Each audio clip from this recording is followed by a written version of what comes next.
اور بھی لگے ہوئے ہیں وہ بھی یہی کچھ ہی کرتے ہیں. اللہ تبارک و تعالیٰ معافی عطا فرمائے. تو اصل نیکی جو ہے وہ یہ ہے. اور والضراء فی البأساء والضراء وحین الباس، اور جب خوشی ہو تب بھی اللہ کی رضا، اور جب انسان کی پریشانی میں ہو تب بھی اللہ کی رضا. یعنی ہر حال میں اپنے رب کے فیصلوں کے ساتھ وہ راضی رہے. اور اس سے اگلی آیات بینات میں حکم ہے قصاص کا.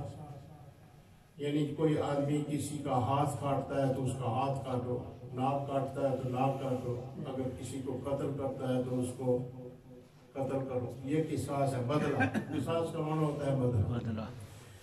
اب یہ بدلے کا حکم کیوں دیا گیا؟ اس کے پیچھے بھی حکمتیں ہیں. ہر حکم کے پیچھے کئی کئی حکمتیں ہوتی ہیں. کہ اگر ایک شخص مثلا کوئی چوری کرتا ہے تو اس کا ہاتھ کاٹو. کیوں؟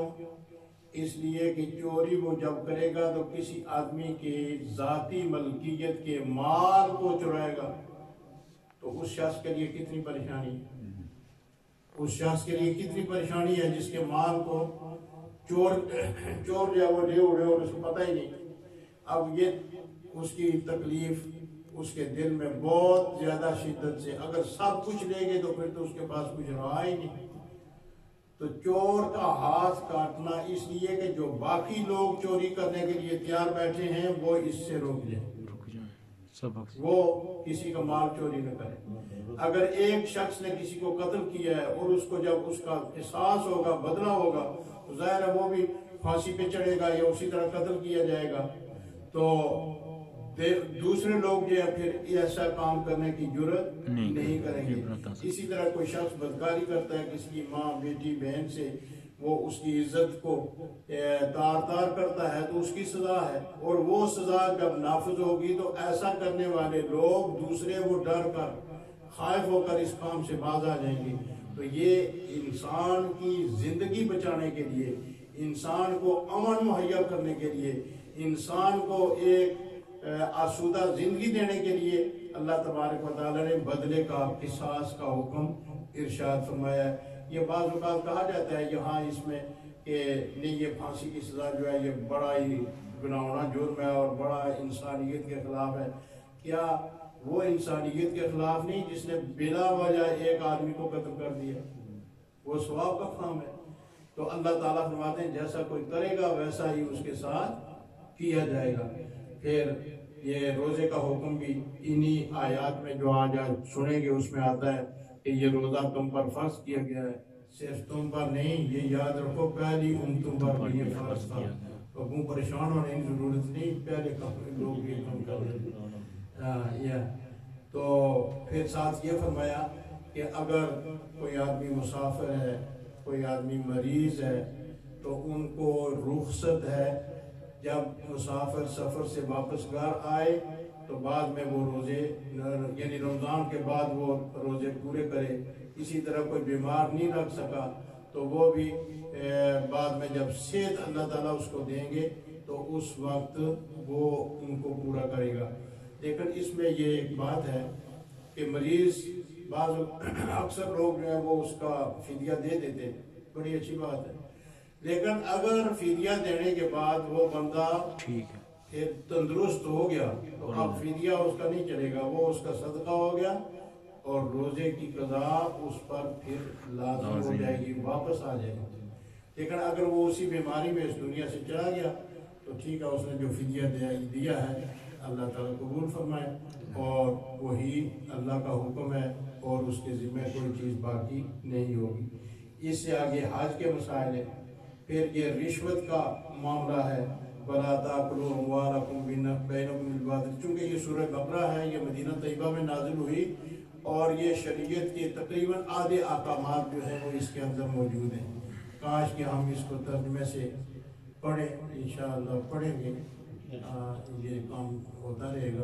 تو آج رات کی خبر سن کر مجھے بڑی خوشی ہوئی کہ بہت لوگ آپ کے پاس آئے ہوئے تھے. یہ اللہ تعالیٰ کی مرضی کے بغیر کوئی بندہ کسی کے پاس نہیں جاتا، یہ یاد رکھیں. آپ میزبان ہیں اور آنے والے لوگ آپ کے مہمان ہیں. اتنی چپے چپے پر مسجدیں ہونے کے باوجود پھر اتنی مخلوق اگر آئے تو ہماری قبلہ حضرت صاحب رحمۃ اللہ علیہ فرمایا کرتے تھے وہاں وہ لنگر کا کام یہ کوئی آیا اس کو کھانا پانی یہ دیتے رہے, اللہ تعالیٰ قبول فرمائے. تو وہ فرماتے تھے کہ یہ ہم نے کسی کو خط نہیں لکھا کہ ہمارے پاس آؤ, نہ ہم نے پیغام بھیجا ہے, ان کو اللہ بھیجتا ہے. اللہ کا مہمان ان کو سمجھو اور کبھی ان کی خدمت کرتے ہوئے دل پر بوجھ نہ آئے کہ یہ پتہ نہیں کدھروں کٹھے ہوئے جانے لوگ. تو وہ ساتھ حدیث پاک بھی ہے کہ جب کسی گھر میں کوئی مہمان جائے تو وہ دو چیزیں لے کر جاتا ہے, ایک اپنا رزق اور ایک برکت. تو رزق تو وہ کھاتا ہے جس طرح چاہیے رزق تو وہ مہمان کھا جاتا ہے, لیکن برکت اس گھر میں چھوڑ جاتا ہے. وہ سب کچھ نہیں لے جاتا, برکت جو وہ لے کر آیا تھا وہ چھوڑ جائے گا اور اپنے حصے کی روزی جو اللہ نے لکھی ہوئی ہے وہ کھا جائے گا. اس لیے یہ سارے جو ہے آخری آیا مبارکہ جو ہے آخری آیا مبارکہ